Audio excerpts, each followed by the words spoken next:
Marahil ay isa ka sa mga sumusubaybay sa pag-uusap ng Estados Unidos at ng Iran tungkol sa isang nuclear deal. Nitong Sabado, nagkaroon ng unang pag-uusap ang magkabilang panig sa loob ng dekada. Sa pagpapaliwanag ng kampo ng Iran, ang naturang pag-uusap ay positibo.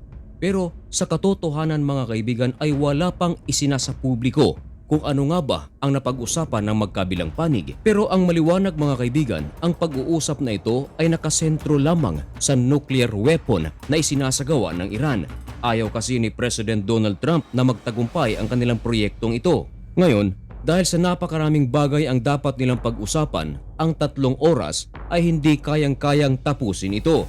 Kaya nagkasundo ang magkabilang panig na magkakaroon uli sila ng pag-uusap. At ito ay gagawin ngayong Sabado, April 19, 2025. Pero ang pinagtataka ni President Donald Trump, bakit may lumulutang na balita na ang susunod na kanilang pag-uusap ay gagawin sa Roma? Wala raw silang sinasabing ganito. Dahil dito, may matinding babala si President Donald Trump sa Iran. Ano ito? Yan ang ating pag-uusapan sa videong ito. Pero bago ang lahat, huwag kalimutang mag-subscribe, sabay like na rin mga kaibigan.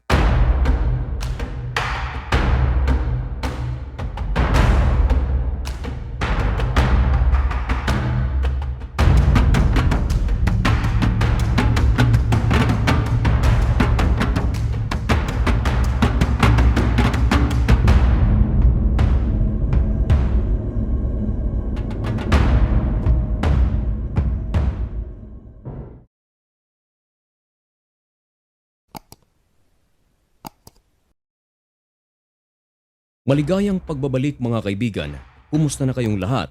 Ngayon ay April 15, 2025. Ang ating itatampok sa inyo ay ang pinakabagong sitwasyon sa pagitan ng USA at ng Iran. Nang matapos ang pag-uusap ng United States of America at Iran nitong nakaraang Sabado sa Oman, ang magkabilang panig ay naglabas ng pahayag na ayon sa kanila, hindi pa natapos ang kanilang pag-uusap at nagkasundo na magkaroon ng next round. Ayon sa kampo ng Iran, ang kanilang pag-uusap ay positive. Pero kinakailangan pa ng ilang round upang makumpleto ang kanilang pag-uusap. At ayon sa ulat, ang Iran ay kinakailangang kumonsulta sa kanilang kaibigang bansa na Russia, kaugnay sa paninindigan ni President Donald Trump na ang Iran ay hindi kailangang magkaroon ng nuclear weapon. Siguro ay isa ka rin sa mga nakarinig mga kaibigan na ang susunod na pag-uusap ng United States of America at Iran tungkol sa nuclear deal ay gagawin sa Rome. Kasi nga, merong mga nagbalita, katulad na lang ng balita ng Euronews, maliwanag sa kanilang headlines na ang kanilang susunod na pag-uusap ay sa Roma. At ito ay ayon mismo sa mga diplomatic sources. Ito ang bagay na ipinagtataka ni President Donald Trump. Ayon sa kanya, wala raw sinasabi ang Amerika na sa susunod na kanilang pag-uusap ay gagawin sa Rome. Pero nanindigan ang kampo ng Iran mga kaibigan na ang kanilang susunod na pag-uusap ay gagawin pa rin sa Oman. Alam niyo ba mga kaibigan kung bakit ito pinagdududahan ni President Donald Trump? Para mas maintindihan natin mga kaibigan, ganito kasi. Alam ni President Donald Trump na ang Iran ay malapit nang makabuo ng kanilang nuclear weapon. Ano naman ngayon? Meron naman silang pag-uusap. Now, ang iginigiit ni President Donald Trump, meron ng lugar na kung saan una na silang nagkausap, bakit ililipat pa sa Rome? Of course, kailangan muna nitong i-arrange ng mabuti ang lugar, petsa at ang budget. Hinala ni President Donald Trump, nililito raw sila ng kalaban upang ma-delay ang pag-uusap hanggang sa makakumpleto ang Iran sa kanilang layunin na magkaroon ng nuclear weapon. Pero mga kaibigan, hindi ito pinalampas ni President Donald Trump at naglabas agad ng babala laban sa Iran. Iniulat ito ng NDTV World na ayon kay President Donald Trump, kailangang kalimutan na raw ng Iran ang kanilang konsepto sa pagkakaroon ng nuclear weapon at kung hindi ay mahaharap ang Iran sa isang napakalaking military action na isasagawa ng puwersa ng Amerika. Ito ang eksaktong sinabi ni President Donald Trump, quote and quote, Iran has to get rid of the concept of a nuclear weapon.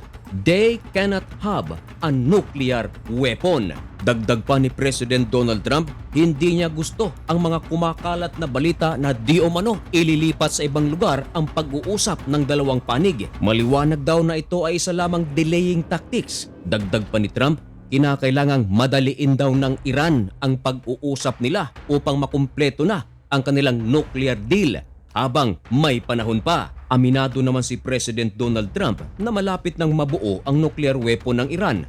Kaya pinupursige nito ang Iran na madaliin ang pag-uusap. Pero mga kaibigan, sumagot ang Iran sa mga pahayag ni President Donald Trump. Ayon sa Iran, hindi raw sila bumubuo ng nuclear weapon. Nako, sino sa kanila ang iyong paniniwalaan mga kaibigan? Kamakailan mga kaibigan, ang gobyerno ng Iran ay nagpalabas ng video. Ang inyong nakikita, yan ang video na aking sinasabi na kung saan ito ay missile facilities ng Iran at ito ay nasa underground. At dito rin hinihinala mga kaibigan na ginagawa ang kanilang mga nuclear weapon. At ito mga kaibigan, naglabas na rin ng balita ang Foreign Minister ng Iran na si Abbas Araqi. Sinisiguro nito na makikipag-usap ito sa kanilang malapit na kaibigan. Ito ay ang Russia. Maging ang China mga kaibigan ay nais na ring mag-engage sa Iran. At pag-uusapan ng tatlong ito mga kaibigan, ang nuclear deal naman ng Iran at ng United States of America. Ayon sa mga eksperto, lubhang delikado ang pag-uusap ng Iran, China at Russia dahil maaaring magpayo ang dalawang bansang kaibigan ng Iran, ito nga yung Russia at China, na huwag pakinggan ang Amerika. Kaya ngayon mga kaibigan, ang mata ng mga news agency sa iba't ibang panig ng mundo ay nakatutok sa mga susunod na pag-uusap ng United States of America at ng Iran sapagkat ang kapayapaan ng Middle East ay nakasalalay sa pag-uusap na ito at nakasalalay rin sa pag-uusap na ito ang posibleng malaking digmaan dahil bold si President Donald Trump na kung hindi matutuloy ang kanilang deal ay aatakihin nito ang Iran.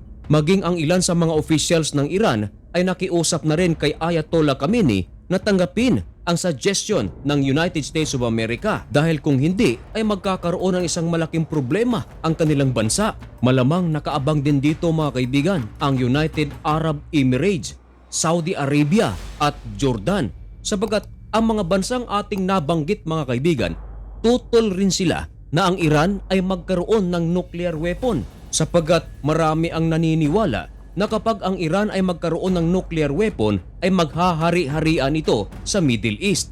Ngayon nga na wala pa silang nuclear weapon, naghahari-harian ito sa pamamagitan ng pagpapakalat ng kanilang mga proxies gaya ng Hamas, Hezbollah at Houthis. Mga kaibigan, ang susunod na kaganapan sa pagitan ng United States of America at Iran ay ating tututukan dito lang sa channel na ito.